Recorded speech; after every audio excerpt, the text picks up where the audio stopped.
Voilà, bonjour. Bonjour à tous. Donc l'idée aujourd'hui c'est de parler un petit peu des diurétiques et IRA-IRC. Alors on va essayer de balayer un petit peu tout cet item. Je réponds à toutes vos questions quand vous en avez. Autorisez-moi simplement un petit lag entre le moment où je parle et je vois votre question, puisque avec le streaming on n'est pas tout à fait parfaitement dans un direct instantané. Donc l'idée c'est de vous donner quelques éléments de réflexion sur l'insuffisance rénale aiguë. Alors on a fait un live sur les glomérulopathies, il y a potentiellement aussi on pourra parler un petit peu des différents types de néphropathie et comment est-ce qu'on les différencie ici.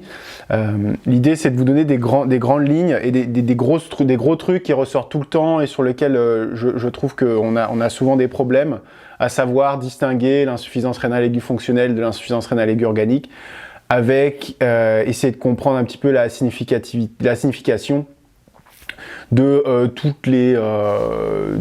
les rapports que vous avez dans le collège.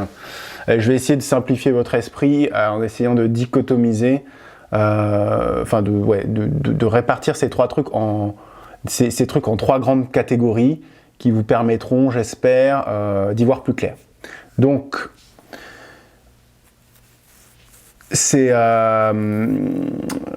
donc on commence avec insuffisance rénale fonctionnelle versus insuffisance rénale organique. Donc ce qu'il faut bien comprendre, donc, on parlera d'insuffisance rénale aiguë, on parlera aussi des critères de gravité de l'insuffisance rénale aiguë et quand est-ce qu'on instaure la dialyse, tout ça. Pour distinguer l'insuffisance rénale aiguë fonctionnelle de l'insuffisance rénale aiguë organique, il faut comprendre l'origine et l'origine physiopathologique de l'insuffisance rénale aiguë fonctionnelle. L'insuffisance rénale aiguë fonctionnelle, elle apparaît quand le filtre rénal n'est plus assez bien perfusé. Pour qu'il y ait une filtration, donc n'importe quel filtre, il faut qu'il y ait une certaine pression. Et cette pression de filtration va maintenir le débit de la filtration. Le rein a la capacité de maintenir le débit de filtration de façon stable, quel que soit un certain niveau de pression artérielle dans lequel la personne se situe. Quand on va être au-dessus de cette pression artérielle, il va y avoir une élévation du débit de filtration, et quand on va être en dessous, il va y avoir un abaissement du débit de filtration. Quand on a un abaissement du débit de filtration, eh bien on a ce qu'on appelle une hypoperfusion, enfin en tout cas on a une hypofiltration, et donc du fait qu'on filtre moins bien de cette absence de pression, une insuffisance rénale qui apparaît. Cette insuffisance rénale, elle n'est pas conséquence d'un problème ou d'une destruction du parenchyme rénal, quelle que soit sa structure. C'est vraiment un problème hémodynamique. Le filtre est moins bien perfusé. De ce fait, on a moins de filtration.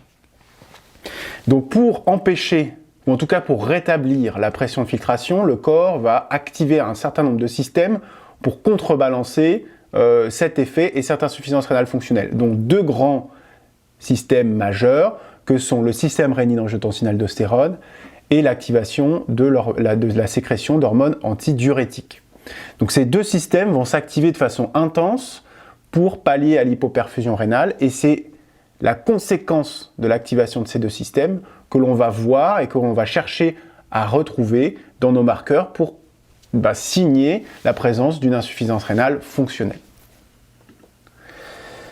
L'activation du système rénine-angiotensin-aldostérone, son objectif, c'est de réabsorber un maximum de sel et d'eau pour rétablir ou réaugmenter la pression de filtration à l'intérieur des vaisseaux. Enfin, faire réaugmenter la pression artérielle pour que la pression de filtration remonte. Donc pour ça, il va y avoir activation du système rénine-angiotensin-aldostérone, et la finalité de ce système, comme je vous dis, c'est de réabsorber massivement du sodium, et ça se fait au niveau du tube collecteur en échange de potassium. Et donc on va avoir dans le sang, on ne va rien voir de particulier, on ne dosera pas les différentes hormones et enzymes du système rénine-angiotensin-aldostérone. Par contre, dans les urines, on va avoir les stigmates de l'activation de ce système, c'est-à-dire un rapport NAK qui s'inverse, puisqu'effectivement on réabsorbe massivement du sel. Tout le sel qu'on peut réabsorber, on va le réabsorber, donc la concentration de sodium dans les urines va baisser, et on va, en échange du sodium, excréter du potassium, ce qui fait qu'on va avoir une kaliurèse qui va être élevée. Et donc le rapport natriurèse sur kaliurèse va être inférieur à 1. La plupart du temps, il est plutôt supérieur à 1, puisqu'il y a toujours une natriurèse qui n'est pas nulle. Et de ce fait, quand on va calculer la fraction d'excrétion du sodium, donc la fraction d'excrétion du sodium, c'est sodium urinaire sur sodium plasmatique fois créate plasmatique sur sodium urinaire. En fait, cette formule-là va vous donner un pourcentage, et habituellement, la fraction d'excrétion du sodium, tout dépend de ce qu'on a mangé dans la journée en termes de sodium, elle va être variable entre 1 et 5%, peut-être plus si vous avez fait une raclette. Mais là, globalement, vu qu'on réabsorbe tout le sodium, ça va être extrêmement abaissé, très inférieur à 1%. Alors, juste, je fais un petit point rapide sur ce qu'est le système rénine-angiotensin-aldostérone. Donc là, j'avais fait cette illustration sur le compte Instagram qui a beaucoup plu, donc je vous la remets ici. Donc en gros, comment s'active le système rénine-angiotensin-aldostérone? Le rein va capter au niveau de la macula densa, qui est un endroit au niveau du tube contourné distal qui est juste à côté du glomérule. En fait, il y a une convergence anatomique à ce niveau-là. Va capter en fait la baisse du flux de sodium à cet endroit-là, et donc par un certain nombre de processus intracellulaires, augmenter la sécrétion de rénine de l'appareil juxtaglomérulaire. Cette rénine, c'est une enzyme qui va transformer l'angiotensinogène qui est fabriqué par le foie en angiotensine 1. Cette angiotensine 1, elle n'a pas forcément d'effet propre, mais en tout cas, grâce à l'enzyme de conversion de l'angiotensine, qui est majoritairement quelque chose qui est au niveau des poumons, elle va être transformée et activée en angiotensine 2. Et cette angiotensine 2, elle a énormément d'effets. C'est d'abord le plus puissant vasoconstricteur de l'organisme, donc vasoconstriction d'un certain nombre de vaisseaux artériels pour augmenter la pression. Elle va entraîner l'angiotensine 2 une réabsorption sodée directe au niveau de certaines portions du tube, et elle va surtout augmenter la sécrétion d'aldostérone au niveau de au niveau de la glande surrénale. Cette aldostérone, elle a des effets systémiques, mais majoritairement au niveau du rein, où elle va, au niveau du tube collecteur, augmenter la réabsorption sodée en recrutant des canaux sodiques au niveau du pôle luminal des cellules principales du tube collecteur. Donc voilà comment fonctionne ce système rénine-angiotensin-aldostérone. Et comme je vous le disais, la finalité, et en fait ce que l'on voit dans les urines, quand ce système s'active de façon importante, c'est le rapport NAK qui s'inverse et la fraction d'excrétion du sodium qui s'abaisse. Donc quand vous avez cette anomalie dans les urines, vous pouvez dire qu'il y a une activation importante du système rénine-angiotensin-aldostérone. La plupart du temps, vous allez avoir cette activation dans un contexte d'hypovolémie et donc d'insuffisance rénale fonctionnelle.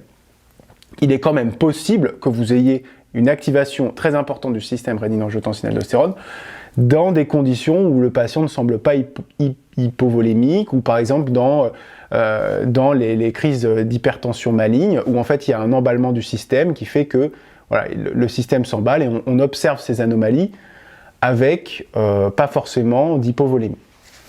Donc, activation du système rénine-angiotensin-aldostérone égale rapport NAK inversé, fraction d'excrétion du sodium basse, très basse. Le deuxième système qui va s'activer, c'est l'hormone antidiurétique. Donc, quand on va avoir une hypovolémie, on va avoir une activation des centres de la soif. Ces centres de la soif, au niveau de l'hypothalamus, vont activer la sécrétion de l'hormone antidiurétique. Cette hormone antidiurétique, elle va avoir plusieurs effets. La première, c'est que l'hormone antidiurétique ou la vasopressine, elle a aussi un effet vasoconstricteur. Donc, quand vous allez, tout ça va permettre de remonter la pression, et elle va, dans les urines, recruter au niveau rénal des aquaporines 2 au niveau du tube collecteur. Tout se passe un petit peu au niveau du tube collecteur. Et au niveau du tube collecteur, le recrutement de ces aquaporines va faire réabsorber massivement de l'eau, que de l'eau. Et en fait, avec l'eau, va passer une toute petite molécule qui est l'urée. Donc cette urée, elle va passer du secteur urinaire, en fait, au secteur interstitiel au niveau rénal.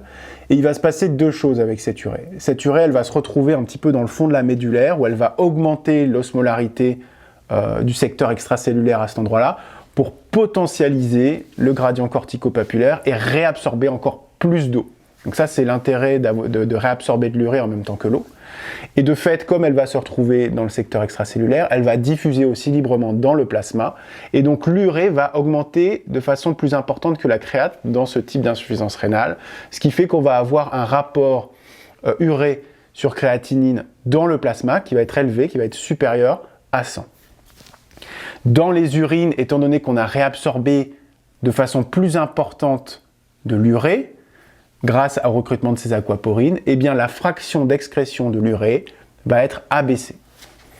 Donc ça, c'est vraiment important de bien faire la différence entre l'activation du système rénine-angiotensin-aldostérone d'un côté et l'activation de l'ADH, où vous avez vraiment deux choses différentes qui vont s'activer en même temps et provoquer des anomalies plasmatiques et urinaires différentes. Donc on m'a souvent demandé aussi, mais en fait, pourquoi les urines sont plus concentrées dans l'insuffisance rénale aiguë fonctionnelle, donc pourquoi est-ce que la fraction d'excrétion d'urée baisse alors que la concentration de l'urée doit être certainement plus importante. Donc ça a posé des problèmes à certaines personnes. En fait, dites-vous que la fraction d'excrétion de l'urée, elle est calculée en fonction des concentrations plasmatiques, urinaires et aussi en fonction de la créatinine plasmatique et urinaire. Donc de ce fait, si vos urines sont très concentrées, vous allez avoir de la créatinine urinaire en très grande quantité. Et donc, votre rapport va pouvoir être comparé à une créatinine urinaire plus diluée. En fait, en gros, le principe de faire ces fractions d'excrétion, c'est d'utiliser la créatinine comme un marqueur, un marqueur instantané de la concentration des urines. Et en fait, si vous n'utilisez pas la normalisation par la créate, vous allez avoir des rapports qui sont extrêmement faux et dépendants effectivement de la concentration urinaire. Mais si vous mettez la créate, vu que la créate elle va augmenter si les urines sont très concentrées, ou elle va au contraire, la créate urinaire baisser quand les urines seront très diluées, vous allez pouvoir on va dire, lisser ces rapports. Je ne sais pas si c'est très clair ce que je dis. En tout cas, quand vous allez calculer la fraction d'excrétion de l'urée, elle va être très basse, enfin elle va être inférieure à 35%. Alors 35%, pourquoi 35%, pourquoi pas 10%, pourquoi pas 40%? Ça a été décrit dans la publication originale qui a montré l'intérêt de ce marqueur. Donc 35%, c'était le meilleur cutoff pour avoir la meilleure sensibilité, spécificité de ce marqueur. Ce qui veut bien dire qu'on peut aussi avoir une insuffisance rénale fonctionnelle si on est à 40 de fraction d'excrétion de l'urée et ne pas l'avoir si on est à 20, c'est toute la limite de ces marqueurs. Mais néanmoins, à 35% et une clinique compatible, vous avez quand même de bonnes chances d'avoir une insuffisance rénale fonctionnelle. Ce qui est intéressant avec ces marqueurs-là, c'est qu'ils ne vont pas du tout être dépendants de la prescription de diurétiques. Le système rénine-angiotensin-aldostérone, étant donné qu'il va jouer sur la réabsorption sodée et que les diurétiques ont pour principal rôle de bloquer cette réabsorption sodée, eh bien, vous pouvez ne pas avoir les stigmates d'activation du système rénine-angiotensin dans les urines, à savoir le rapport Na sur K peut être supérieur à 1, la fraction d'excrétion de sodium peut être élevée, alors même qu'il existe une insuffisance rénale aiguë fonctionnelle. Et ce qui va vous permettre de trancher ou d'aller plus loin dans le diagnostic, ça va être d'utiliser ces rapports donc, de fraction d'excrétion de l'urée ou de rapport urée sur créate supérieur à 100 dans le plasma. Donc pour synthétiser, ce qui va vous permettre de différencier l'insuffisance rénale aiguë fonctionnelle de l'insuffisance rénale aiguë organique, c'est trois choses. Y a-t-il une activation du système rénine-angiotensin-aldostérone? Oui ou non? Oui, j'ai certainement un rapport NaK inférieur à 1, une fraction d'excrétion du sodium inférieure à 1%, donc oui, il y a probablement une activation importante du système rénine-angiotensin. Y a-t-il une sécrétion d'ADH importante? Oui, eh bien, dans le plasma, ce sera une urée sur créate qui sera supérieure à 100. Dans les urines, on aura une fraction d'excrétion de l'urée qui sera inférieure à 35%. Et enfin, la troisième chose qui peut vous orienter vers une insuffisance rénale fonctionnelle, c'est est-ce que les urines sont très concentrées ou pas? Et donc, pour savoir si les urines sont très concentrées, on va regarder le rapport de concentration urinaire sur plasmatique de la créate. Et la plupart du temps, Quand les urines ne sont pas concentrées, ce rapport est inférieur à 30. Et donc, quand il va être très supérieur à 30 ou très très supérieur à 30, dans ce cas, on pourrait dire que les urines sont très très concentrées. Il est probable qu'on soit face à une insuffisance rénale fonctionnelle. De la même façon, on va pouvoir le faire avec l'urée, rapport urinaire sur plasmatique. Et là, on va plutôt être au-dessus de 10. Donc, supérieur à 10, on va être sur des urines très concentrées. Et de la même façon, on va pouvoir le faire avec l'osmolalité urinaire sur plasmatique. Alors, il faut avoir accès à ces dosages. Mais en tout cas, si vous avez des urines qui sont 2 fois plus concentrées que le plasma, ce que veut dire ce rapport, U sur P, eh bien, vous avez très probablement des urines extrêmement concentrées, signe d'une insuffisance rénale aiguë fonctionnelle. Donc, quand vous avez l'ensemble de ces signes, le diagnostic est évident, vous pouvez avoir des signes qui sont présents et d'autres absents. Ce qui va trancher, c'est la clinique. Et après, vous allez pouvoir faire des tests thérapeutiques si vous pensez que le patient est déshydraté, le réhydrater, voir si ça améliore la fonction rénale. Voilà, voilà ce que j'avais à vous dire sur comment différencier l'insuffisance rénale aiguë fonctionnelle d'une insuffisance rénale aiguë organique. Donc si on prend un petit peu un patient, on a un patient qui arrive en face de nous avec une insuffisance rénale, on aurait dû d'abord éliminer les critères de gravité, on va le faire juste maintenant. Donc, une fois qu'on a éliminé les critères de gravité dont on va parler tout de suite, on se pose la question, est-elle fonctionnelle ou est-elle organique? Ou est-elle obstructive, hein? Donc c'est-à-dire, pour ça, c'est assez simple, hein, une insuffisance rénale obstructive, on va faire une imagerie rénale qui va nous permettre de savoir si les voies urinaires sont dilatées, et donc s'il y a un obstacle à l'écoulement des urines qui expliquerait une part obstructive de cette insuffisance rénale. Une fois qu'on a éliminé ça, organique ou fonctionnelle, on fait ces rapports urinaires et plasmatiques. Elle est fonctionnelle, on la traite avec de la réhydratation, de l'arrêt des diurétiques, enfin voilà, ça va dépendre un petit peu de l'étiologie. Elle est plutôt organique, alors dans ce cas-là, on va aller dérouler les différents grands syndromes d'atteinte rénale. On a la néphropathie glomérulaire, on a fait tout un live dessus, j'y reviens pas, donc l'association HTA, protéinurie, hématurie, ces signes-là. On a la néphropathie vasculaire. La néphropathie vasculaire, ça va être essentiellement une insuffisance rénale, ici on va dire aiguë, et une hypertension artérielle qui est sévère et qui est au premier plan. Donc là, au premier plan de votre présentation clinique, vous avez un patient qui a une HTA très importante. Associé à ça, vous allez avoir une insuffisance rénale aiguë, et vous pouvez avoir quelques signes.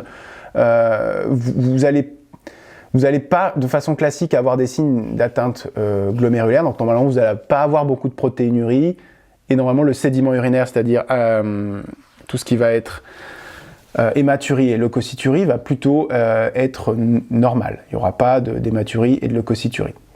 Donc ça, c'est plutôt la néphropathie vasculaire. La plupart du temps, vous n'avez pas d'infection urinaire, pas de choses comme ça. Vous pouvez avoir la néphropathie interstitielle. Alors la néphropathie interstitielle, elle est difficile de diagnostic, puisqu'elle associe des signes qui sont vraiment très très peu spécifiques et vraiment parfois pas très présents. Mais classiquement, on dit c'est une insuffisance rénale où on peut avoir une petite protéinurie qui est de rang tubulaire, donc c'est-à-dire moins de 1 g par 24 heures. On peut avoir une leucocyturie aussi, on peut être dans le cadre d'une infection urinaire, et on n'aura pas d'hypertension, ou il n'y aura pas d'hypertension, ce sera clairement pas au premier plan. Mais dans les néphropathies interstitielles aiguës, on peut très bien n'avoir qu'une insuffisance rénale aiguë, et pas d'autres signes, et c'est ce qui en fait une insuffisance rénale assez difficile de diagnostic, et on va aller souvent à la biopsie rénale pour en avoir le cœur net. Et puis vous avez la néphropathie tubulaire, donc la nécrose tubulaire aiguë, qui elle est aussi volontiers une insuffisance rénale avec simplement une élévation des chiffres d'urée et de créatinine, d'allure organique, donc pas avec les signes qui sont présents ici, et pas vraiment d'hypertension, pas vraiment de protéinurie, pas vraiment d'anomalie du sédiment. Donc quand vous pouvez choisir votre syndrome par rapport à ce que le patient va présenter, et ensuite vous orienter dans ces différents grands syndromes vers des étiologies plus spécifiques. Si on revient de façon plus antérieure dans votre raisonnement, votre patient arrive, il a une insuffisance rénale aiguë.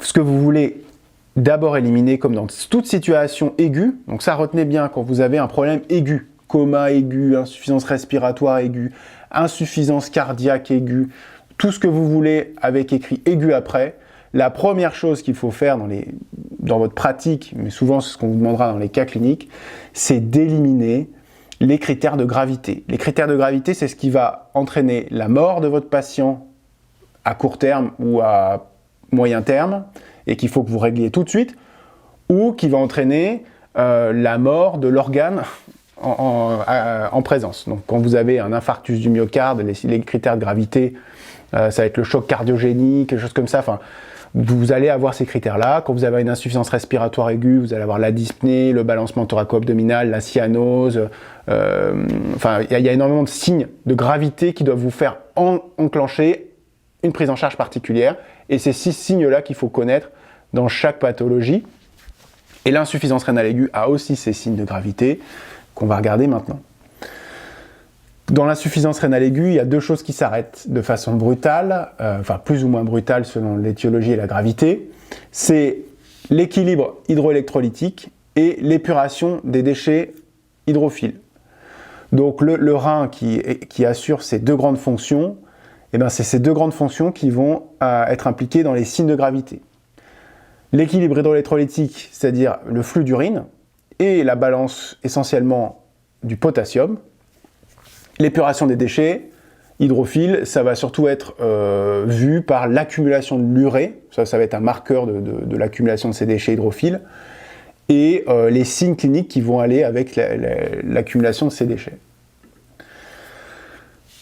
Donc, on va commencer par les déchets. Donc, ce qu'il faut vous dire, c'est que quand on dit voilà, un niveau d'urée élevé, l'urée, c'est un déchet, mais ce n'est pas forcément ce déchet-là qui pose le problème dans l'insuffisance rénale aiguë.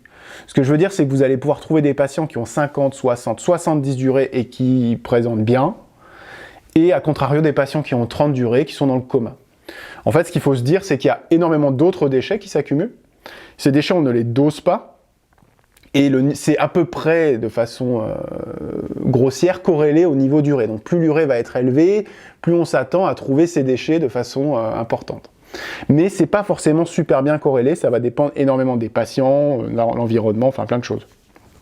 Ce qui fait que le niveau d'urée en lui-même n'est pas forcément un bon critère de gravité pour débuter une épuration extra-rénale. Et c'est surtout la clinique qui va faire pencher votre volonté d'aller dialyser le patient.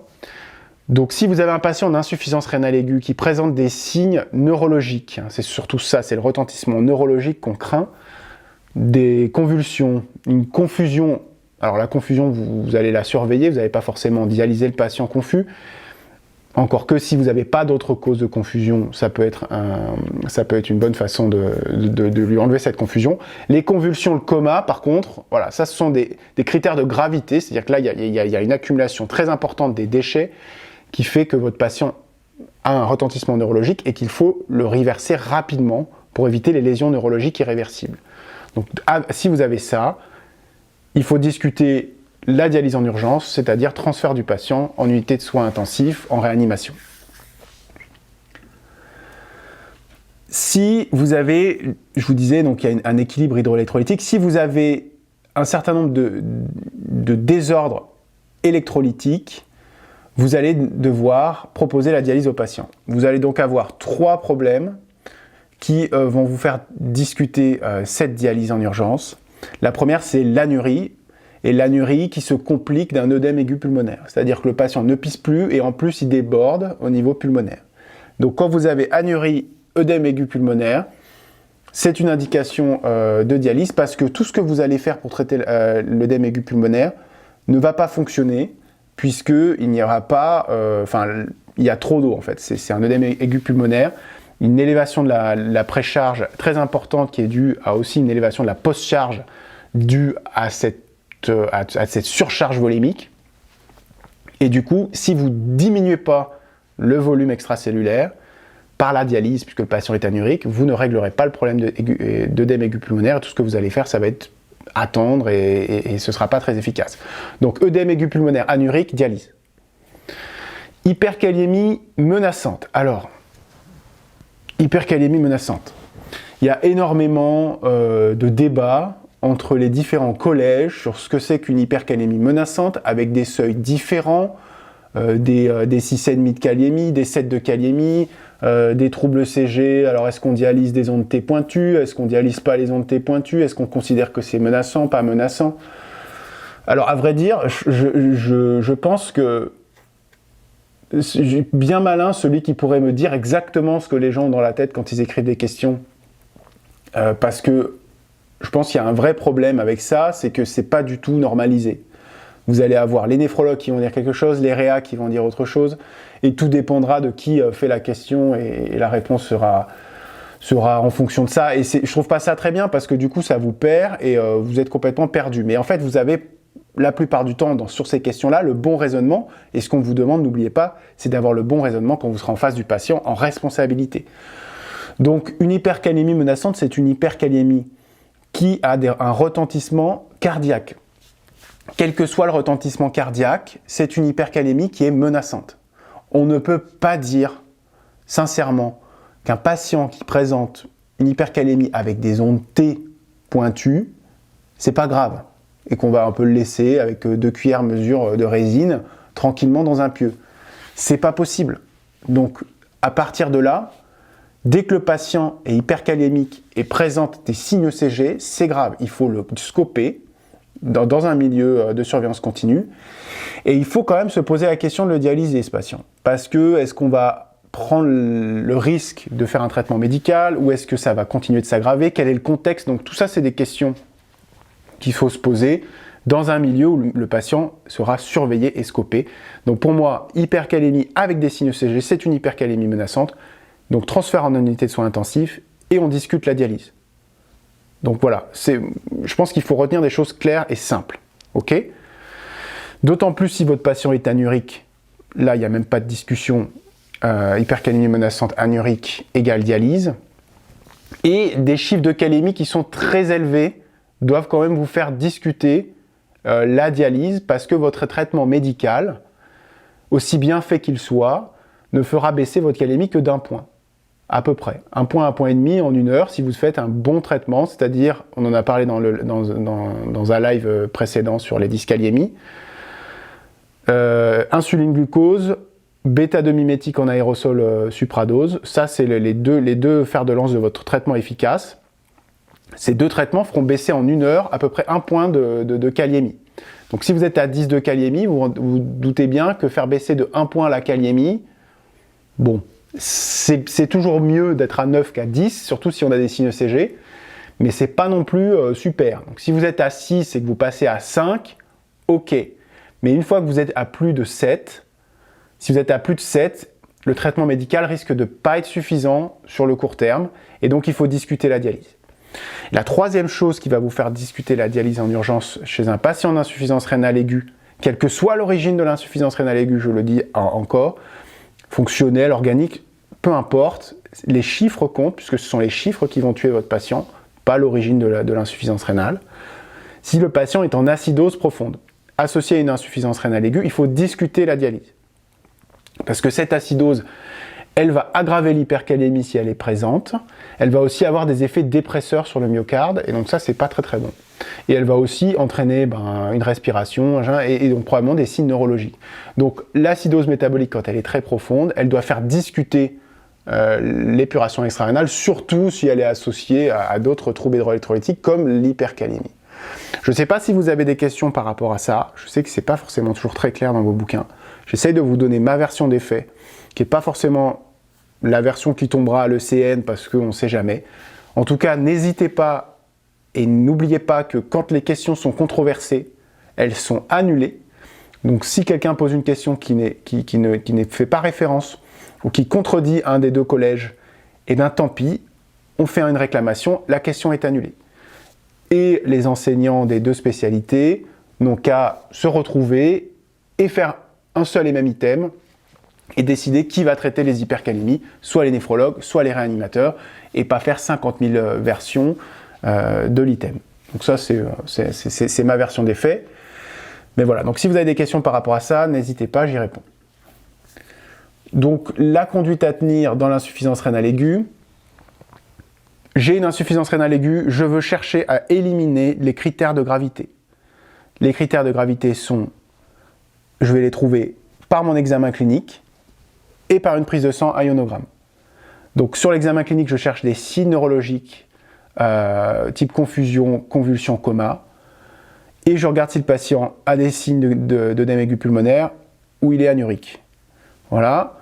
Sur mon ionogramme, je vais regarder surtout la balance hydroélectrolytique. Donc, est-ce qu'il y a une hypercalémie, est-ce qu'il y a une acidose? Si j'ai ces choses-là, je dois discuter l'épuration extra-rénale et le transfert en réanimation. J'espère que cela est clair pour vous.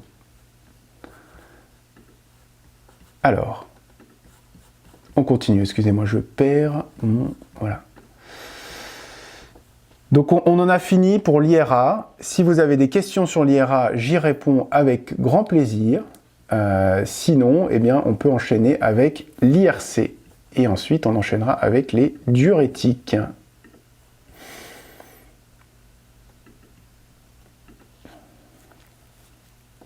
Ok, super. Alors, eh bien, sans transition, l'insuffisance rénale chronique. Alors, vous avez mal fait votre travail ou malheureusement le patient était bien trop grave et vous le revoyez en insuffisance rénale chronique. Alors l'insuffisance rénale chronique, c'est... Alors attendez, j'ai des petites questions sur l'insuffisance rénale aiguë. Est-ce que tu pourrais nous expliquer un peu la méthode de dialyse? On nous parle d'hémodialyse intermittente ou hémodiafiltration continue, mais c'est pas clair. Alors... Je pense que ça, encore une fois, si ça tombe dans un QCM de l'ECN, c'est vraiment c'est du pignolage de spécialistes, sans déconner, ce serait vraiment... je vois pas l'intérêt, mais c'est très intéressant théoriquement, et d'ailleurs ça m'intéresse énormément, c'est un de mes sujets de recherche, mais honnêtement j'espère que ça tombera pas, parce que vous avez d'autres trucs à apprendre. Mais je peux t'expliquer effectivement la différence. En fait, il y a une grande confusion qui est faite entre l'hémodialyse, la technique, la grande technique, c'est-à-dire le fait de brancher le patient sur une machine pour lui faire de l'épuration extra-rénale, qu'on va appeler ça la dialyse et l'hémodialyse, et puis les différentes techniques qui font appel aux procédés physico-chimiques de transfert de soluté. Je m'explique. L'hémodialyse, c'est la diffusion, d'accord? Quand on va parler de l'hémodialyse seule, on va utiliser des principes de diffusion entre deux milieux séparés par une membrane semi-perméable. Donc, les solutés vont transiter du milieu le plus concentré vers le moins concentré, d'accord? Donc ça, c'est de la dialyse, hémodialyse pure, diffusion, d'accord? Et on a aussi une autre technique qui s'appelle la filtration, l'hémofiltration, où là, par contre, c'est une différence de pression de part et d'autre de cette membrane qui va faire bouger du solvant et des solutés. Et puis on peut faire les deux, c'est-à-dire qu'on peut faire de la dialyse et de la filtration, et c'est ce qu'on appelle l'hémodiafiltration. C'est-à-dire qu'on a d'un côté le sang, de l'autre côté on a un liquide de dialyse avec une composition particulière, où il n'y a pas de déchets, il y a peu de potassium, et un certain nombre de bicarbonates, et donc tout ça va s'équilibrer entre les deux milieux, ça va être la diffusion, et puis on va imposer une pression du côté du compartiment sanguin pour qu'il y ait un mouvement de liquide, et avec ce mouvement de liquide, on aura un passage des solutés. Et évidemment, ce mouvement de liquide, on va le contrebalancer en réinjectant du liquide au malade pour que les échanges au niveau de la membrane soient nuls, et que le patient ne perde pas du volume plasmatique. Sauf si le patient est en surcharge, et donc dans ce cas-là, on va imposer une perte de poids, donc une perte de liquide à travers la machine de façon volontaire. Voilà ce que je peux te dire sur les différentes techniques. Donc quand on dit hémodialyse intermittente, la plupart du temps, c'est un abus de langage qui veut dire on fait de l'épuration extra-rénale de façon ponctuelle. C'est-à-dire on va brancher le patient à la machine sur une durée limitée, entre 3 et 4 heures, et on va pouvoir utiliser différentes techniques, la dialyse diffusive, de l'hémofiltration qu'on appelle convective, c'est-à-dire cet échange de pression, ou de l'hémodiafiltration, les deux. Mais ce sur une durée limitée, c'est-à-dire entre 4 et 6 heures, généralement en réa, c'est ça qu'on appelle intermittent. Et on va répéter ces séances de façon intermittente. On peut faire de l'épuration extra-rénale continue avec un autre type de machine, Et dans ce cas-là, on va pouvoir utiliser aussi les 3 techniques. On va pouvoir utiliser de l'hémodialyse continue, on va pouvoir utiliser de l'hémofiltration continue, et on va pouvoir utiliser de l'hémodiafiltration continue. Donc voilà un petit peu les différents trucs. Donc en fait, il faut retenir soit intermittent, soit continu, et dans ces 2 choses, on peut utiliser les 3 techniques de dialyse, hémodialyse, hémofiltration, hémodiafiltration. Voilà ce que je peux te dire là-dessus. Donc s'il n'y a pas d'autres questions, je passe à l'insuffisance rénale chronique. Insuffisance rénale chronique, je vous disais, l'insuffisance rénale chronique, c'est quand le rein va dysfonctionner sur une durée longue, c'est-à-dire on prend 2 fois à 3 mois d'intervalle une anomalie de la créatinine, une élévation de la créatinine et du débit de filtration glomérulaire fait que vous allez pouvoir parler d'insuffisance rénale chronique. Voilà. Ouais, merci pour ton commentaire. Et je suis désolé hein, s'il y a un petit décalage encore une fois. Donc cette insuffisance rénale chronique, elle va s'associer, donc ça va être la baisse du débit de filtration glomérulaire sur une période longue. Et associé à cette baisse du débit de filtration glomérulaire, vous allez avoir un certain nombre d'anomalies qui vont apparaître au fur et à mesure que ce débit de filtration glomérulaire va diminuer. Et ces anomalies, je vous les ai listées ici, ça va être les anomalies sur l'équilibre phosphocalcique, les anomalies sur l'équilibre hydroélectrolytique, les déficits de sécrétion d'EPO et l'accumulation d'un certain nombre de déchets. Vous avez ces 4 grandes choses qui vont aller avec l'insuffisance rénale chronique, qui vont être de plus en plus graves plus l'insuffisance rénale chronique va progresser. Et c'est donc ces 4 choses-là que l'on va prendre en charge quand on va parler d'insuffisance rénale chronique. Il n'y a pas de traitement aujourd'hui qui permette d'arrêter la baisse du débit de filtration glomérulaire. La plupart du temps, on va essayer de la limiter pour que la pente de décroissance de ce débit de filtration glomérulaire soit la moins pentue possible. D'accord? Et donc ça, c'est ce qu'on va appeler toutes les mesures de néphroprotection. Ok? Donc ça, c'est ce que je veux vous dire maintenant. Donc la néphroprotection, c'est quoi? On va limiter un maximum les agressions rénales qui vont aggraver la pente de décroissance du débit de filtration glomérulaire. On sait que quand le patient présente une insuffisance rénale chronique, il a fondamentalement, étant donné que nous perdons tous au fur et à mesure du temps un certain nombre de points de filtration glomérulaire, mais que c'est tout à fait physiologique, eh bien, ce patient d'insuffisance rénale chronique, lui aussi, va perdre un certain nombre de points de débit de filtration, mais du fait que les reins soient abîmés, la plupart du temps, si on ne fait rien, il va perdre beaucoup plus rapidement que normalement, et il va se retrouver plus rapidement à 0, en tout cas proche de 0, et nécessiter de l'épuration extra-rénale, en tout cas de la suppléance rénale. Donc quels sont les principaux facteurs qui vont agresser le rein et qui vont aggraver cette perte de débit de filtration glomérulaire?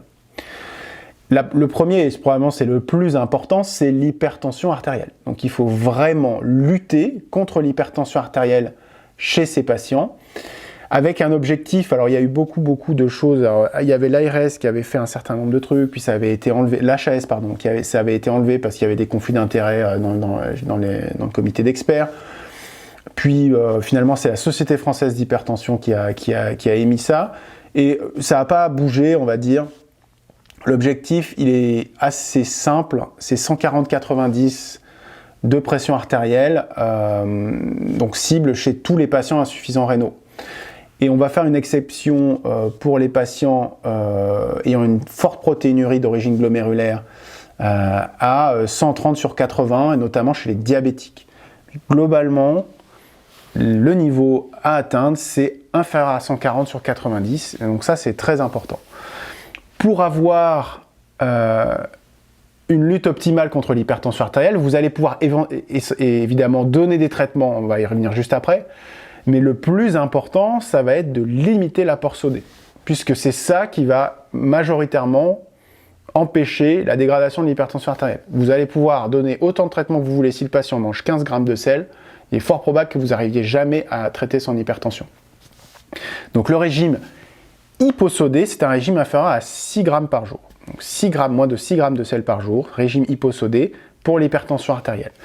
Et dans votre prise en charge de l'hypertension artérielle chez le patient insuffisant rénal chronique, vous devez prescrire une classe de médicaments qui sont les bloqueurs du SRA, IEC ou ARA2.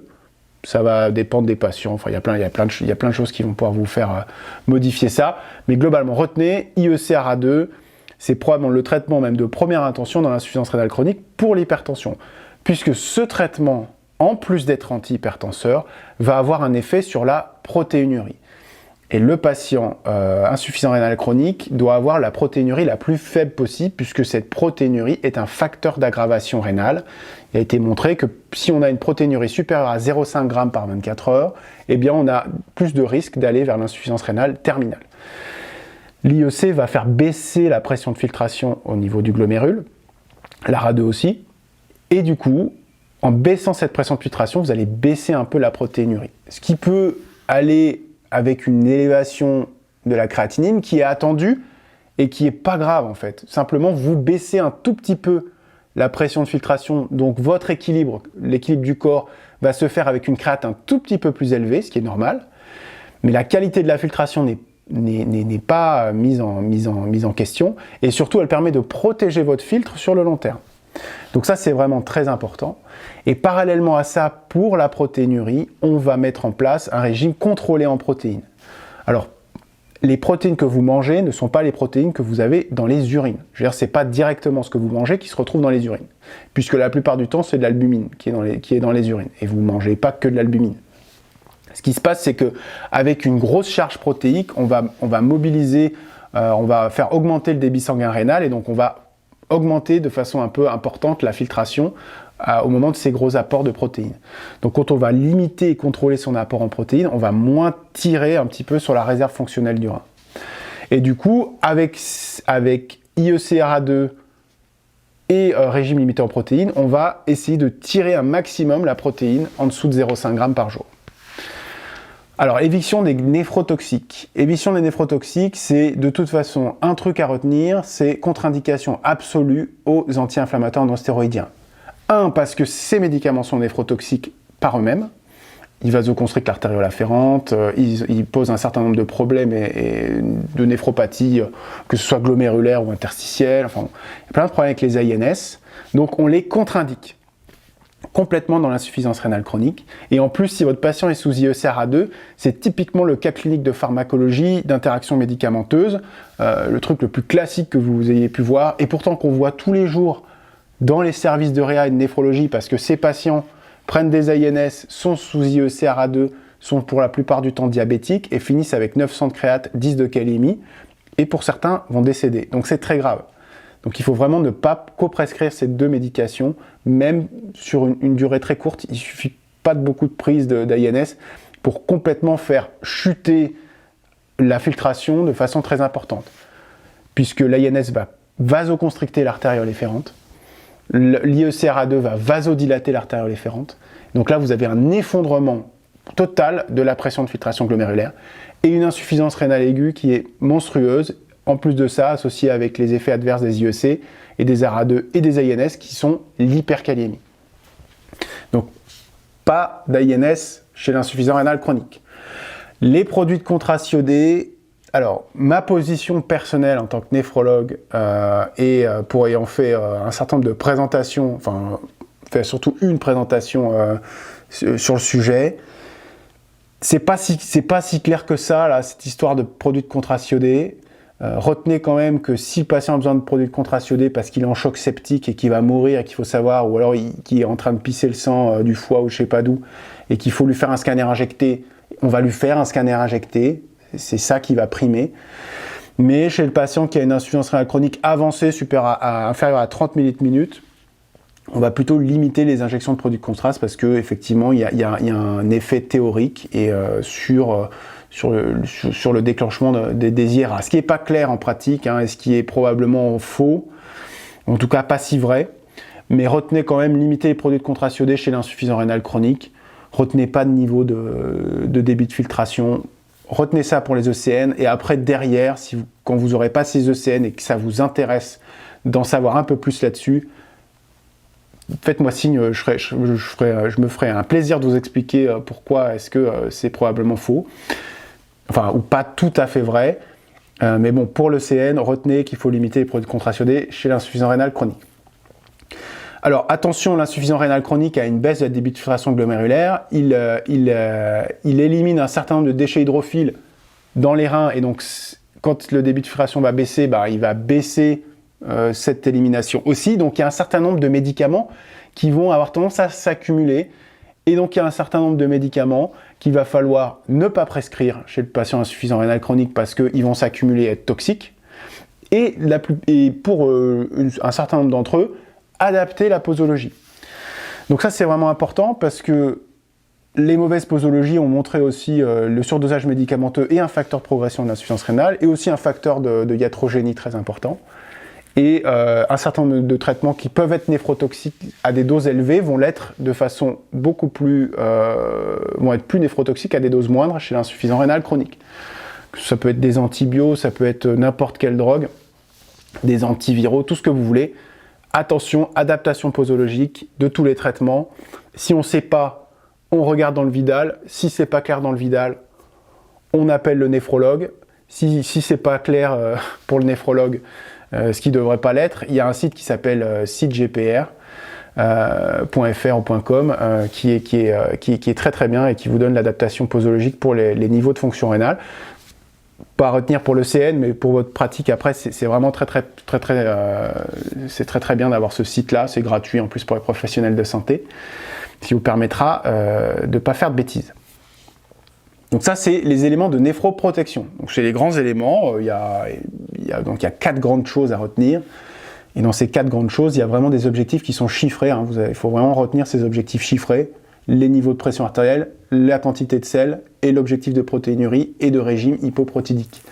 Ce que je ne dis pas, c'est que ce régime hypoprotidique ne doit pas être un régime hypocalorique. Donc il faut maintenir un certain niveau de calories pour ne pas avoir de dénutrition, mais il faut limiter l'apport en protéines. Et à 0,8 g par jour par kilo par jour, 0,8 g par kilo par jour, vous avez largement de quoi renouveler votre pool protéique. Donc là, cette diapo sera disponible en plus grand en bas, en dessous de la vidéo quand on l'aura mise en accès. Vous allez pouvoir la voir en plus gros. Donc les grands axes de la prise en charge de l'insuffisance rénale chronique sont la prise en charge des troubles hydroélectrolytiques quand ils vont apparaître. Donc ils ne sont pas forcément là dès le début, donc on ne les traite pas quand ils ne sont pas là. Donc vous allez voir que l'insuffisance rénale chronique, c'est un traitement essentiellement symptomatique. Il n'y a pas de traitement étiologique pour ça. Donc s'il y a des traitements étiologiques de la néphropathie initiale, on les met, il y en a rarement, mais on va faire un traitement essentiellement symptomatique sur ces 5 grands axes que je vous ai présentés sur cette diapo. Donc les troubles hydroélectrolytiques, donc dès qu'ils apparaissent, on va les traiter. L'acidose métabolique. L'acidose métabolique dans l'insuffisance rénale chronique, elle est multifactorielle. On la classe volontairement et classiquement dans les acidoses métaboliques à trou anionique augmenté, puisque on va considérer que l'accumulation des toxines dans l'insuffisance rénale, il y a un certain nombre de ces toxines qui sont des acides faibles, les phosphates, les sulfates et puis d'autres, l'urée aussi un petit peu, et du coup ça va entraîner un état d'acidose. Et donc il y a souvent un trou anionique qui est augmenté dans l'acidose métabolique de l'insuffisance rénale. Mais il peut aussi y avoir un déficit d'élimination de l'acide ou des troubles au niveau proximal avec des fuites de bicarbonate. Enfin, il peut y avoir d'autres choses qui vont faire que votre acidose métabolique, elle sera un peu des deux, voire des fois peut-être un peu plus hyperchlorémique. Donc c'est pas forcément toujours avec un trou anionique augmenté. Classiquement ça l'est. Mais s'il y a des troubles tubulaires qui sont importants, on peut basculer de l'autre côté. Quoi qu'il en soit, le traitement va rester à peu près le même. On va limiter les apports en protéines animales. Alors ça, c'est plus des conseils de nutrition pour éviter de la charge acide qui est très importante avec ces protéines d'origine animale. Et on va pouvoir supplémenter le patient en bicarbonate avec des gélules pour réaugmenter son niveau de bicarbonate et limiter l'impact de l'acidose.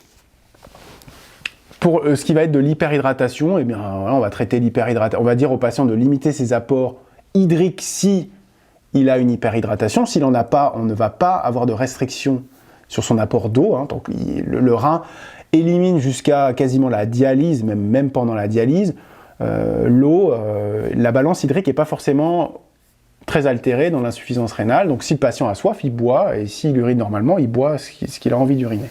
Si par contre il est en surcharge, on va limiter ses apports hydriques, et on va peut-être prescrire des diurétiques si nécessaire, et on va privilégier les diurétiques de Lens qui vont être efficaces tout le long de l'insuffisance rénale jusqu'à la dialyse. La surcharge hydrosodée, donc cette surcharge hydrique avec les diurétiques, et la surcharge hydrosodée, on va la combattre avec le régime hyposodé, et la prescription de diurétiques de Lens, comme je viens de vous dire. Les troubles phosphocalciques. Alors, les troubles phosphocalciques, galère, vitamine D, PTH, active, inactive, phosphore, os, gros mots. Donc là, je pense qu'il faut pas non plus trop se prendre la tête avec les troubles phosphocalciques de l'insuffisance rénale chronique. C'est très compliqué, très compliqué en fait, les trucs, si vous voulez y passer des heures, c'est vraiment, c'est un fourbi pas possible, mais retenez les choses simples.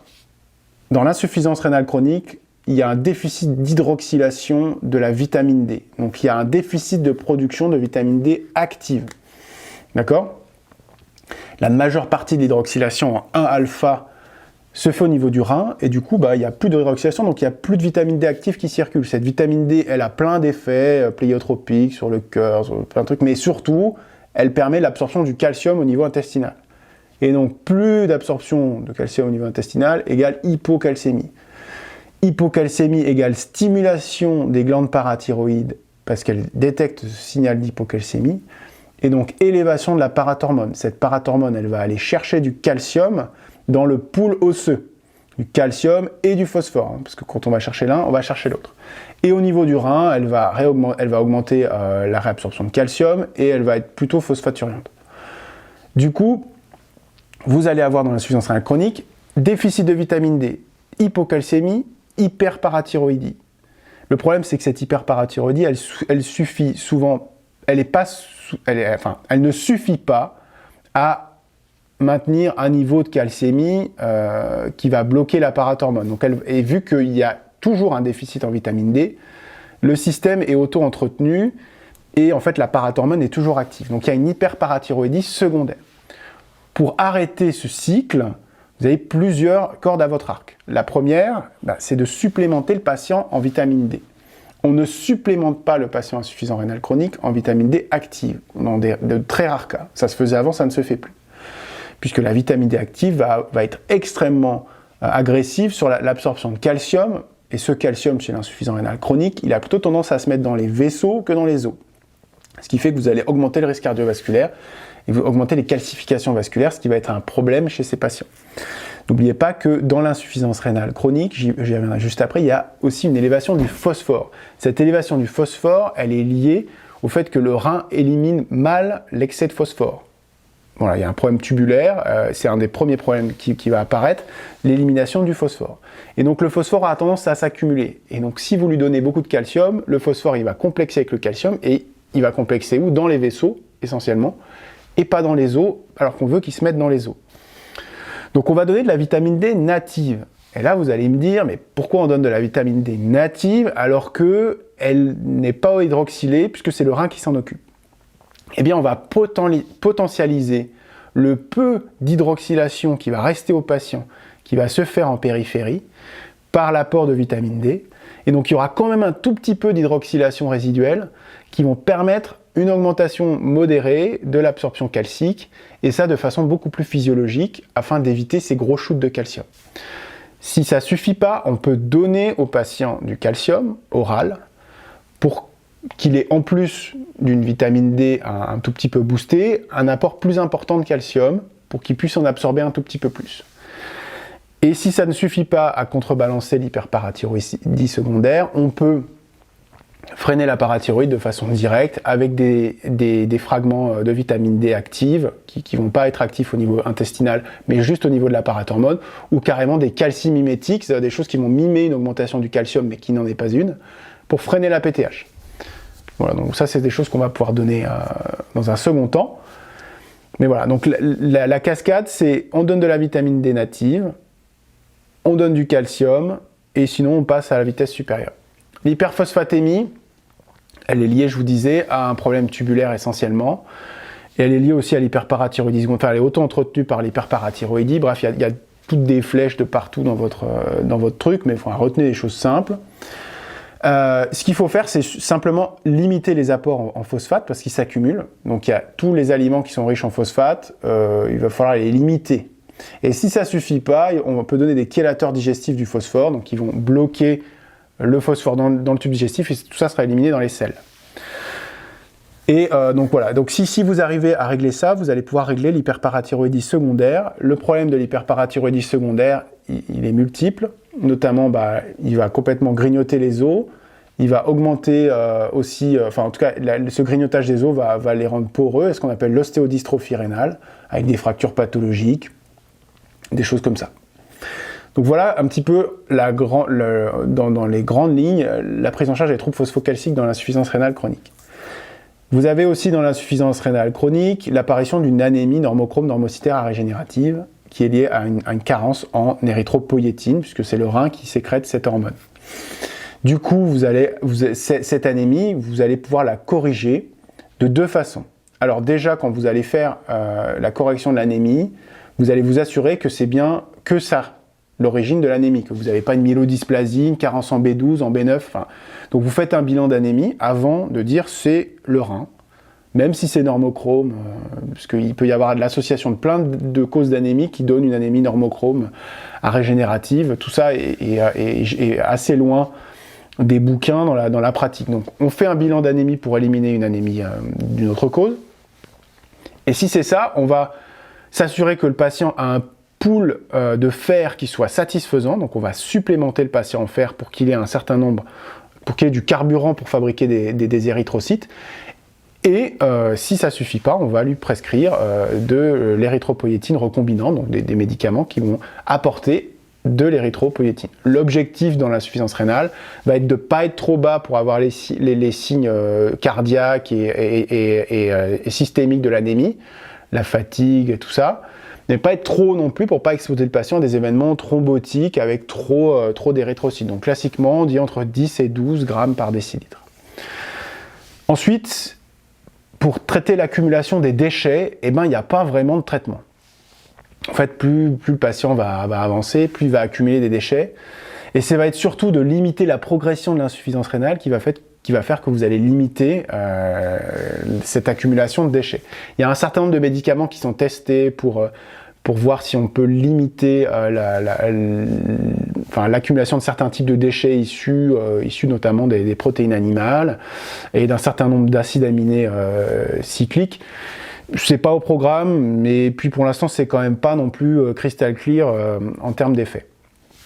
Il y a vraiment un axe hyper important dans l'insuffisance rénale chronique que vous devez bien retenir, c'est l'éducation thérapeutique du patient. C'est le patient qui va devoir faire tout ça. Donc il faut qu'il comprenne pourquoi, et il faut lui donner les outils pour qu'il le fasse correctement.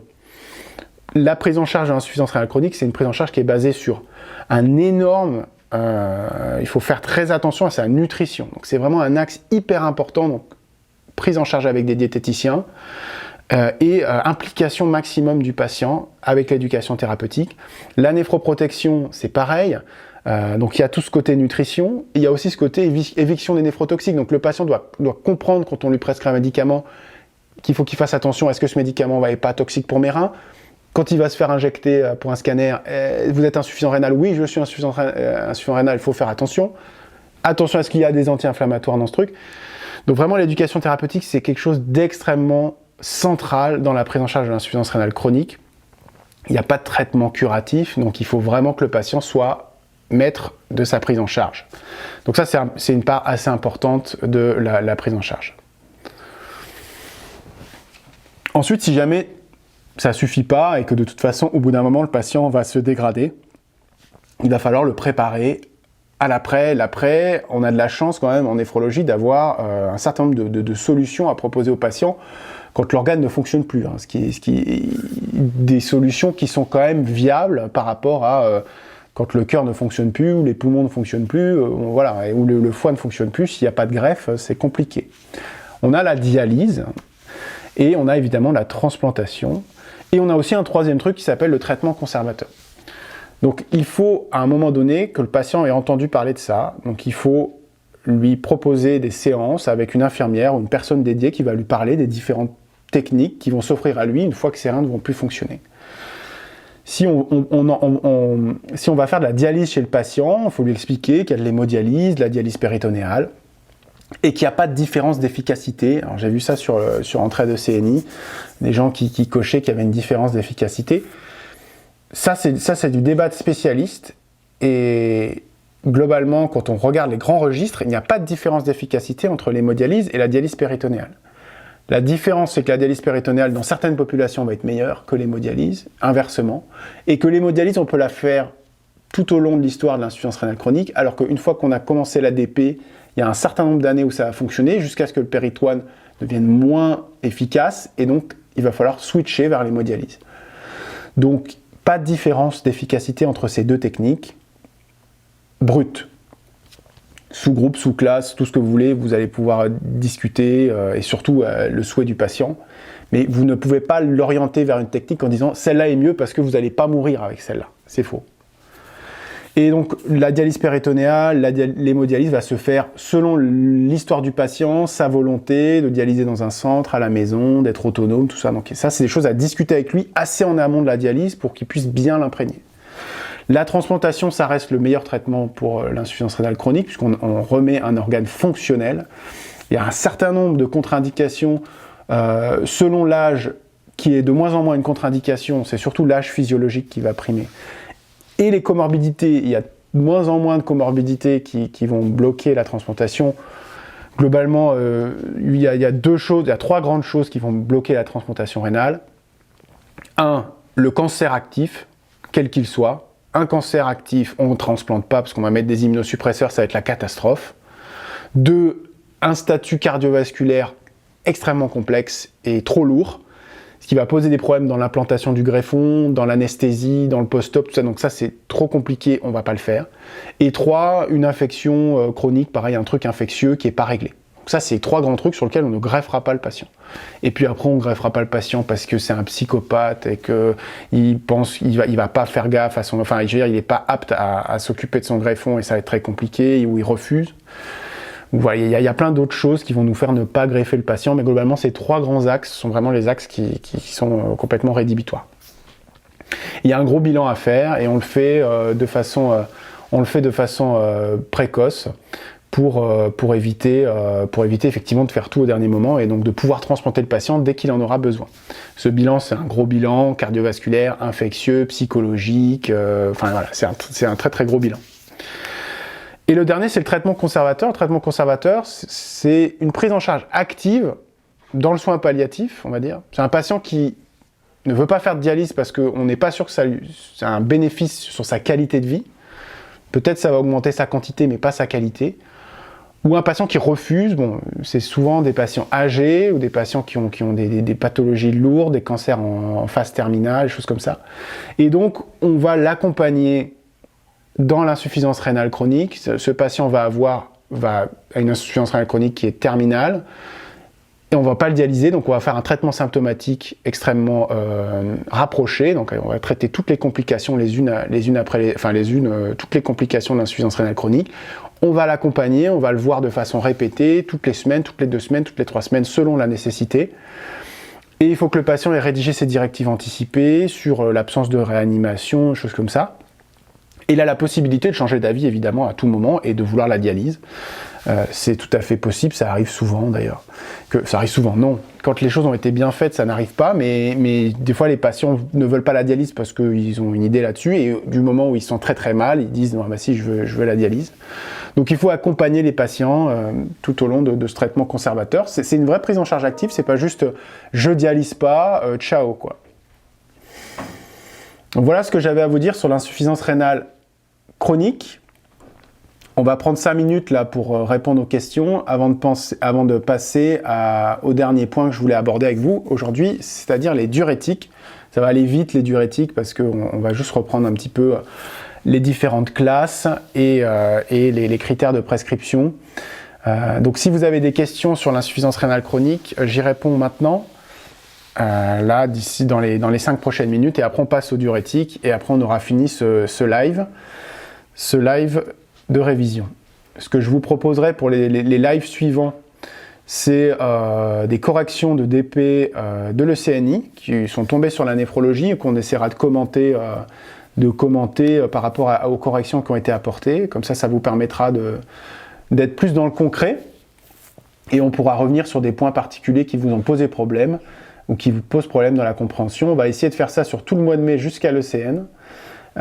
Et puis après le mois de mai, on reprendra sur Doc & Roll une chaîne un tout petit peu plus vulgarisation scientifique, puisqu'on a quelques vidéos de vulgarisation scientifique qui sont dans les cartons, et qu'on attend, ce mois de mai sera dédié aux étudiants pour la préparation à l'ECN. Donc voilà, si vous avez des questions, c'est maintenant, sinon je passe aux diurétiques. A few moments later. Alors, j'ai pas l'impression que vous ayez beaucoup de questions sur la prise en charge de l'insuffisance rénale chronique, ce qui est peut-être une bonne ou une mauvaise nouvelle, je ne sais pas.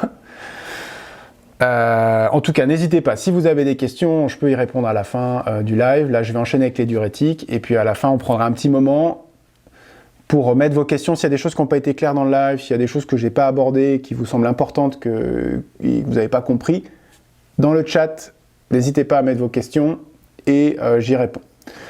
Donc les diurétiques, c'est une partie de l'item 261, c'est pas tout l'item 261. En fait, là, il y a plein de bons usages de plein de médicaments. Moi, je vais me focaliser sur les diurétiques parce que c'est ce qu'on utilise en néphrologie majoritairement. Il y a 4 grandes classes de diurétiques, donc on va les prendre une par une et on va revoir un petit peu leurs effets, leurs indications, leurs contre-indications et leurs effets indésirables. Ça va aller très vite et ça va vous permettre d'avoir quelque chose de synthétique. Les premiers, je ne les fais pas dans l'ordre du tubule, mais on va plutôt les faire par ordre de pouvoir natriurétique, on va dire. Donc les premiers, c'est les diurétiques de Lens. Donc les diurétiques de Lens, ils ont un pouvoir natriurétique très important. Ils vont faire augmenter la fraction d'excrétion du sodium jusqu'à 20-30%, ce qui est énorme. Leur mode d'action, comme leur nom l'indique, il est au niveau de l'anse de Henle, au niveau du récepteur NAK2Cl, au niveau de la portion ascendante large de l'anse de Henle. Cette anse de Henle, n'oubliez pas, elle permet de réabsorber du sel, effectivement, mais elle participe à la construction. C'est le lieu du gradient cortico-papillaire. Donc forcément, quand on va aller chatouiller les éléments de ce gradient, on va le modifier. Et donc, on va le modifier, ça va avoir des conséquences sur la physiologie. On en parlera juste après. En même temps de bloquer le récepteur NAK2Cl, à cet endroit-là précis du tube, il y a une réabsorption passive de calcium et de magnésium qui se fait en paracellulaire. Et donc quand on va bloquer la réabsorption de sel, on va bloquer aussi cette réabsorption de calcium.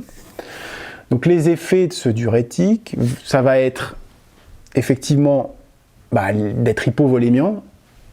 Et du fait d'être hypovolémiant, tous les diurétiques d'ailleurs, activent le système rénine-angiotensin-aldostérone parce qu'ils sont hypovolémiants. Et donc, comme il y a une hypovolémie, on active le SRA. Et qu'est-ce qui se passe quand on active le SRA? Eh bien, on fait baisser la kaliémie. Il y a une hypokaliémie, puisque on réabsorbe du sel et on donne du potassium. Mais vu qu'il y a un truc qui fait pisser du sel, c'est pas forcément efficace. Mais il y a quand même toujours cette fuite de potassium.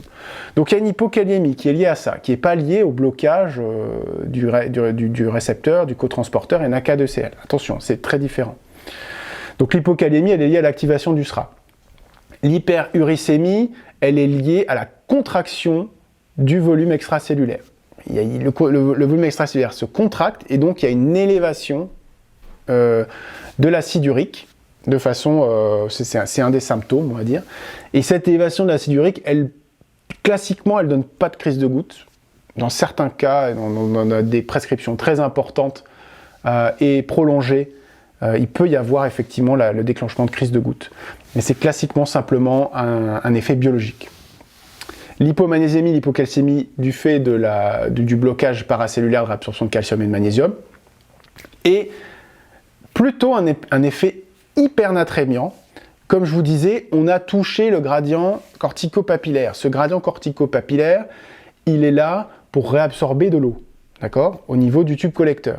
Il y a un système qui fait qu'on a un gradient d'osmolalité tout le long du tubule, et notamment tout le long de l'anse de Henle. Et dans le fond de l'anse de Henle, il y a énormément l'osmolalité très élevée, et en face des tubes collecteurs, là où il y a l'aquaporine, et ben, quand les aquaporines vont être recrutées, on va avoir une réabsorption d'eau massive. Okay, quand on va bloquer ça, en fait, il va y avoir dans les urines une moins bonne réabsorption d'eau, puisqu'en fait, on aura complètement bousillé le gradient cortico-papillaire. Et de ce fait, comme il y a une moins bonne réabsorption d'eau au niveau du tube collecteur, mais il y a une fuite d'eau plus importante que ce qu'elle devrait être. Quand on perd de l'eau plus que ce qu'on ne devrait, on a tendance à augmenter l'osmolalité de son milieu extracellulaire et donc de déclencher plutôt une hypernatrémie. Donc ces médicaments sont hypernatrémiants. C'est d'ailleurs des médicaments qu'on va utiliser dans le SIADH, les diurétiques de Lens, pour cet effet-là, pour casser un peu le gradient cortico-papillaire et faire pisser de l'eau. Donc voilà. C'est un effet secondaire des diurétiques de Lens. Ah, attendez, j'ai pas fini. Les indications des diurétiques de Lens sont majoritairement la surcharge volémique. Et vraiment, c'est là où ils sont les plus efficaces. Surcharge volémique, diurétique de Lens. Dans l'HTA, c'est pas très efficace, les diurétiques de Lens. Surtout, enfin, au-dessus de 30 minutes, c'est clairement pas un traitement de première intention de l'HTA. Il faut pas le mettre. S'il n'y a pas de surcharge, il n'y a pas de vraie surcharge volémique, on ne met pas de diurétique de Lens. En dessous de 30 minutes, ça reste le seul diurétique qui va encore être actif de façon importante. Et donc, il va avoir un effet antihypertenseur sur le fait de limiter la surcharge hydrosodée chez les patients qui ont une insuffisance rénale très importante, très avancée, et chez qui il y a une surcharge hydrosodée qui va entraîner ce qu'on appelle une hypertension artérielle volodépendante. C'est-à-dire qu'il y a trop de volume, et donc il y a une hypertension liée à ce trop de volume. Et là, le Lasix va avoir un effet antihypertenseur. Mais c'est vraiment dans cette population de façon très particulière. Sinon, son indication, c'est la surcharge volémique. Les diurétiques thiazidiques, ils ont un pouvoir natriurétique qui est intéressant. Ils élèvent la fraction d'excrétion du sodium entre 5 et 10%, ce qui est bien, c'est un bon effet. Ils vont bloquer, ils vont agir au niveau du tube distal, en bloquant le cotransporteur NaCl. Et ils ont un effet un peu paradoxal physiologique qui n'est pas bien expliqué. Au niveau du tube distal, il y a un récepteur, enfin il y a une réabsorption de calcium. Mais c'est pas là que ça se joue. En fait, le diurétique thiazidique va stimuler la réabsorption de calcium au niveau du tube proximal. On ne sait pas bien pourquoi et comment ça fonctionne, mais en tout cas, ça en fait un diurétique hypercalcémiant. Donc, les effets de ce diurétique sont des effets que l'on va retrouver avec quasiment tous les diurétiques. L'hypokaliémie par activation du SRA, puisqu'on induit une hypovolémie, et l'hyperuricémie, de la même façon, contraction volémique, hyperuricémie. Donc on le retrouve quasiment à chaque fois, ça, même tout le temps. L'hypomagnésémie, elle est rarissime et c'est pas vraiment un effet très classique des diurétiques. C'est écrit dans votre bouquin, c'est pour ça que je l'ai mis, mais c'est quand même très rare. Et c'est hypercalcémiant, donc il y a une hypercalcémie. En tout cas, il peut y avoir une hypercalcémie, donc il faut surveiller le calcium chez ces patients à qui on met un diurétique thiazidique. Et ces diurétiques thiazidiques sont plutôt hyponatrémiants. En fait, ils agissent à un endroit du tube qui est imperméable à l'eau. Au niveau du tube distal, il n'y a pas de passage d'eau. Et à cet endroit-là, en bloquant le récepteur NaCl, là, le transporteur NaCl, on va mettre plus d'osmol dans les urines à ce moment-là. Et donc ça va complètement inhiber la capacité à diluer les urines. Parce que normalement, à cet endroit-là, on réabsorbe un maximum d'osmol, ce qui fait que les urines vont se diluer énormément au niveau du tube distal. Et en mettant des osmoles à cet endroit-là, les urines sont moins diluées, et donc on fait baisser la natrémie en prenant trop d'osmol dans le secteur extracellulaire. Donc c'est des médicaments qu'on va aussi pouvoir donner en cas de diabète insipide, puisqu'ils vont avoir un effet hyponatrémien. Donc les diurétiques de Lens sont hypernatrémiants par perturbation du gradient cortico-papillaire, les diurétiques thiazidiques sont hyponatrémiants par perturbation de la capacité de dilution des urines au niveau du tube distal. Les indications, la première indication, et c'est son indication phare, c'est l'HTA. Ce pouvoir natriurétique, il est juste suffisant pour faire baisser l'hypertension artérielle par le diurétique thiazidique et de façon très importante et très efficace, quel que soit le débit de filtration glomérulaire et notamment quand la fonction rénale est normale. Il y a le pouvoir natriurétique est assez significatif pour baisser la pression artérielle, mais pas trop non plus pour induire une hypovolémie majeure. Et il peut être utilisé en association avec les diurétiques de Lens dans certains cas de surcharge volémique. Ce qu'il faut vous dire, c'est que quand il y a une surcharge volémique très importante et qu'en fait on donne des diurétiques de façon chronique, en fait le corps va s'adapter. C'est-à-dire que là où il y a une fuite de sodium, par exemple si on donne des diurétiques de Lens au niveau de l'anse de Henle, il va hypertrophier son tube distal et son tube collecteur pour réabsorber beaucoup plus de sodium aux autres endroits puisqu'il y a une fuite induite au niveau de l'anse de Henle. Ce qui fait qu'avec le temps, les diurétiques sont quand même de moins en moins efficaces dans certaines populations. Et donc, si on va aller bloquer en même temps d'autres endroits, on va potentialiser l'effet natriurétique des diurétiques. Mais attention, c'est à manipuler avec précaution, puisqu'on peut avoir des effets extrêmement... ça peut être on-off, et d'un coup, le patient ne pisse pas avec du Lasix, on lui rajoute un autre diurétique, et il se met à pisser des litres et des litres, parce que là, on a vraiment bloqué la réabsorption sodée. Les épargneurs potassiques. Donc il y a deux classes en fait d'épargneurs potassiques. Ils agissent tous les deux au niveau du tube collecteur, mais ils n'agissent pas de la même façon. L'amyloride, c'est un diurétique qui va bloquer le canal sodique. Donc ça va être vraiment un bloqueur direct du canal sodique ENaC au niveau du tube collecteur. Et les anti-aldostérones, eux, ils vont limiter la production du canal sodique, puisque les anti-aldostérones, l'aldostérone, elle a ses récepteurs qui sont intranucléaires, et en fait, son rôle à l'aldostérone, c'est d'upréguler les gènes qui fabriquent le canal sodique. Et donc, ces deux médicaments ont la finalité de bloquer fonctionnellement le canal sodique, soit en le bloquant physiquement, soit en empêchant sa production. Le corollaire de ça, en bloquant ça, c'est qu'on a aussi un blocage de la réabsorption de l'excrétion de potassium à cet endroit-là, et donc plutôt un effet hyperkaliémiant, qui est très important de connaître, puisque quand on va prescrire ces médicaments, il faut surveiller cet effet, parce qu'on ne veut pas qu'il y ait une hypercalémie qui soit cliniquement symptomatique, ou en tout cas biologiquement symptomatique, parce que c'est un problème, c'est une iatrogénie qu'on ne veut pas. L'effet natriurétique de ces médicaments est faible. Ils ont d'autres effets en fait sur les autres effets de l'aldostérone et de l'activation du SRA sont des médicaments qui vont être antifibrosants au niveau cardiaque. Donc on va les mettre volontairement dans l'insuffisance cardiaque parce qu'ils ont un effet antifibrosant au niveau du myocarde, mais c'est pas du tout pour leur effet antihypertenseur dans l'insuffisance cardiaque.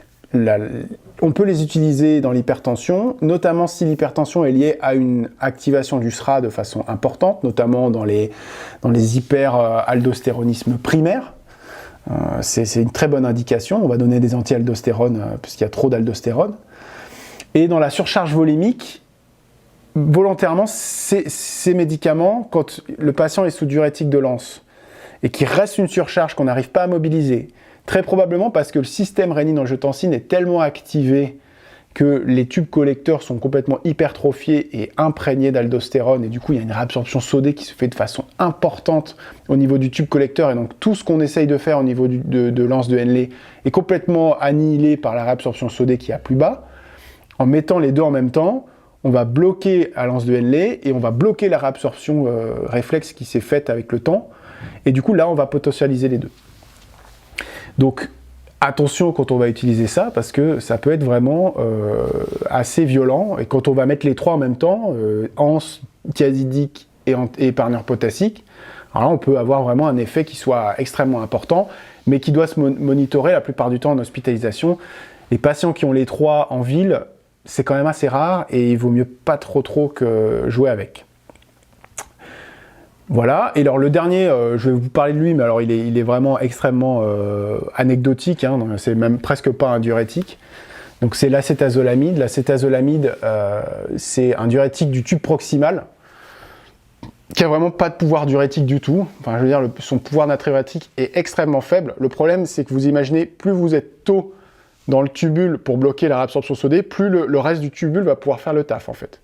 Donc si vous bloquez au niveau proximal, de toute façon, l'anse de Henle, le tube distal et le tube collecteur vont réabsorber tout le sel que vous avez bloqué en proximal. Donc c'est pour ça que son pouvoir natriurétique est plutôt faible. Il n'a pas vraiment d'indication en néphrologie. En fait, son rôle, c'est bloquer l'anhydrase carbonique, quelle qu'elle soit et où qu'elle soit, et elle est à deux endroits principalement, au niveau du rein, au niveau du tube proximal, où elle va assurer en fait en métabolisant le CO2 la génération de bicarbonate.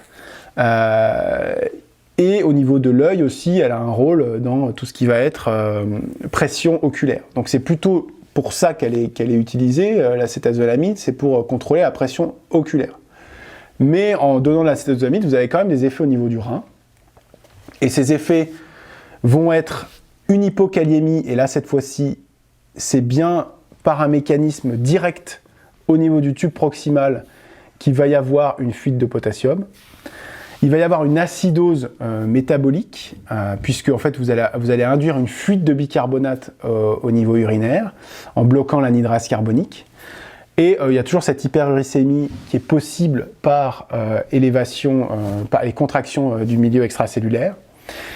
Et vous allez induire des calculs rénaux très spécifiques qui sont des calculs d'urate d'ammonium, qui sont des calculs qui apparaissent quand le pH est extrêmement élevé dans les urines. Quand le pH est très alcalin, puisqu'il y a beaucoup de bicarbonate, ça va être le lit de la création de ces calculs d'urate d'ammonium.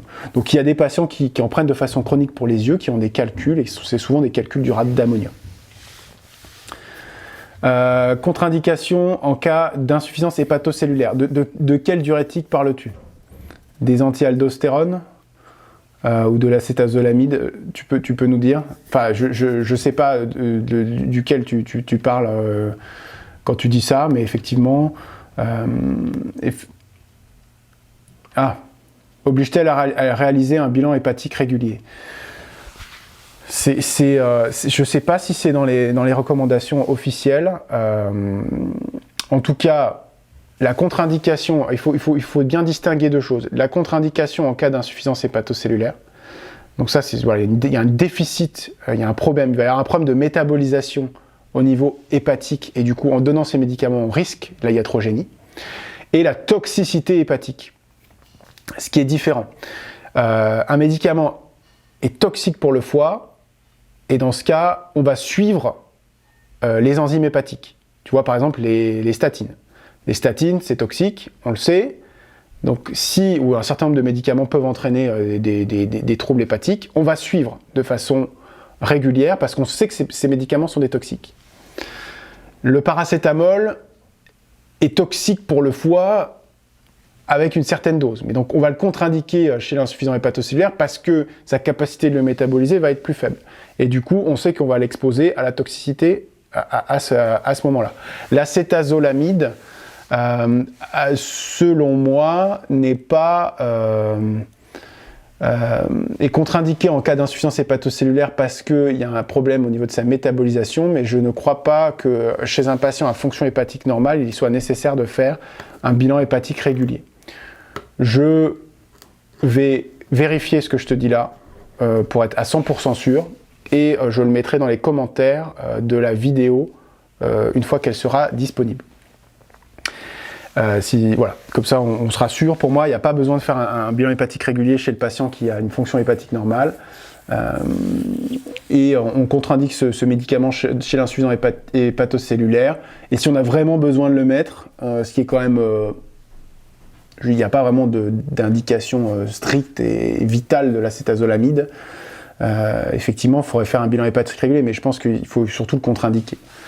Donc pas d'indication de ce médicament en tant que diurétique, que des indications ophtalmologiques de ce traitement. Et parfois en réanimation, on l'utilise chez les patients chez qui on veut avoir un pouvoir diurétique, encore qu'il n'existe pas vraiment avec ce truc, mais qui ont une alcalose très importante. Donc des patients qui ont, par exemple, des patients insuffisants respiratoires,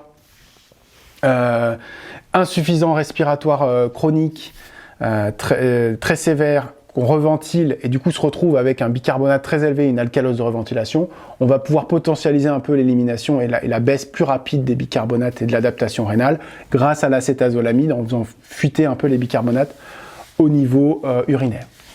Neutropénie cyclique et thiazidique contre-indiquée. Alors, neutropénie cyclique, pathologie extrêmement rare. Enfin, en tout cas, tous les médicaments, n'oubliez pas que les diurétiques thiazidiques, les diurétiques de Lens, sont des dérivés des sulfamides. Donc, attention aux patients qui ont des allergies aux sulfamides. Ces deux médicaments peuvent provoquer l'allergie, donc ça c'est très important, il faut bien le savoir. Neutropénie cyclique et thiazidique contre-indiqués. De façon... est-ce que c'est contre-indiqué définitivement? Là, honnêtement, je ne sais pas.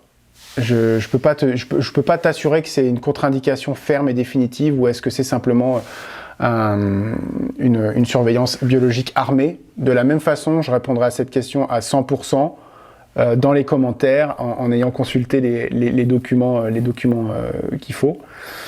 Je voudrais pas dire de conneries. Les thiazidiques aujourd'hui ont été un petit peu dans la tourmente pour leur augmentation du risque de cancer spinocellulaire. Alors c'est des études qui sont menées sur des millions et des millions de doses, des millions et millions de prescriptions de thiazidiques, et on s'est rendu compte qu'effectivement il y avait un petit risque d'élévation des cancers cutanés. Donc les patients qui sont sous thiazidiques, aujourd'hui on a tendance à leur dire de bien surveiller la peau, puisqu'il y a ce surrisque de cancer spinocellulaire, qui est un risque beaucoup plus faible que celui des complications de l'HTA si on ne prend pas son thiazidique. Encore une fois, il s'agit d'une balance bénéfice-risque qui est largement favorable à la prescription des thiazidiques, mais ce sont des risques qu'il faut expliquer aux patients et dont il faut qu'il ait la notion, parce que c'est notre rôle aussi d'expliquer la balance bénéfice-risque des médicaments. Voilà ce que j'avais à vous dire sur les diurétiques. C'est donc fini pour le live. Je réponds à vos questions si vous en avez dans les minutes qui viennent.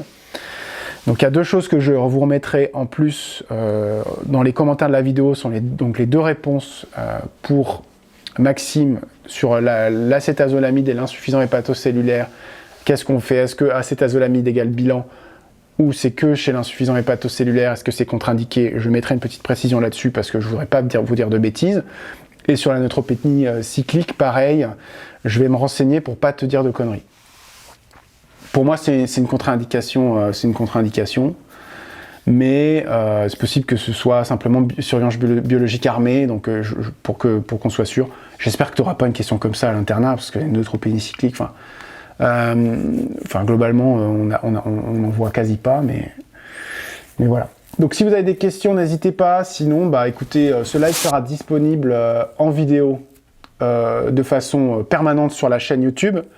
Pour que vous puissiez y revenir, ce sera chapitré, ce qui vous permettra d'aller directement à l'élément que vous voulez. Et sinon, je vous souhaite beaucoup de courage dans ce dernier mois pour les D4. C'est bientôt la fin. Après, c'est bientôt la fin du début ou le début de la fin, c'est comme vous voulez. Prenez bien soin de vous. Là, c'est la dernière ligne droite, donc il faut vraiment tout donner, mais gardez à l'esprit quand même que voilà, vous allez jouer une partie de votre vie, mais c'est pas non plus toute votre vie. Ne sacrifiez pas votre santé mentale, votre équilibre psycho-affectif, tout ce que vous voulez pour le CN. Ça n'en vaut pas la peine. Vous ferez un métier qui vous plaît, et soyez-en sûr, et vous aurez toujours la possibilité d'exercer de façon extrêmement différente. Merci, ça nous aide beaucoup. Écoutez, ça me fait plaisir que ça vous aide. Ça me fait plaisir de faire ça quand j'en ai le temps, et voilà. Donc moi, je fais ça avec plaisir. Si ça vous rend service, alors c'est encore mieux. Voilà. Donc prenez bien soin de vous. Si vous avez des questions, que ce soit des questions rapport à la néphrologie, à l'ECN, à la recherche, à la carrière hospitalo-universitaire, à n'importe quoi, à la musique, je sais comme vous voulez, je suis disponible sur les différentes plateformes de réseaux sociaux en message privé ou en commentaire. N'hésitez pas à me contacter, j'y répondrai si j'ai le temps avec grand plaisir. Prochain live, je vous redirai peut-être le week-end prochain, et là on va plutôt se consacrer à la correction des annales de l'ECNI, des dossiers de néphro évidemment, je ne vais pas aller corriger la médecine du sport et la dictologie, quoique ce serait marrant, on pourrait se marrer, mais je pense que je serai aussi circonspect que vous par certaines propositions. En tout cas, on essaiera de faire les dossiers de néphro, et on essaiera de vous apporter un maximum d'éléments par rapport à ça. On a encore un peu de temps jusqu'à l'ECNI, donc on fera ça tranquillou. Voilà, il n'y a pas de questions, donc je vous donne rendez-vous la prochaine fois pour un live plus de correction. Allez, prenez soin de vous, à bientôt.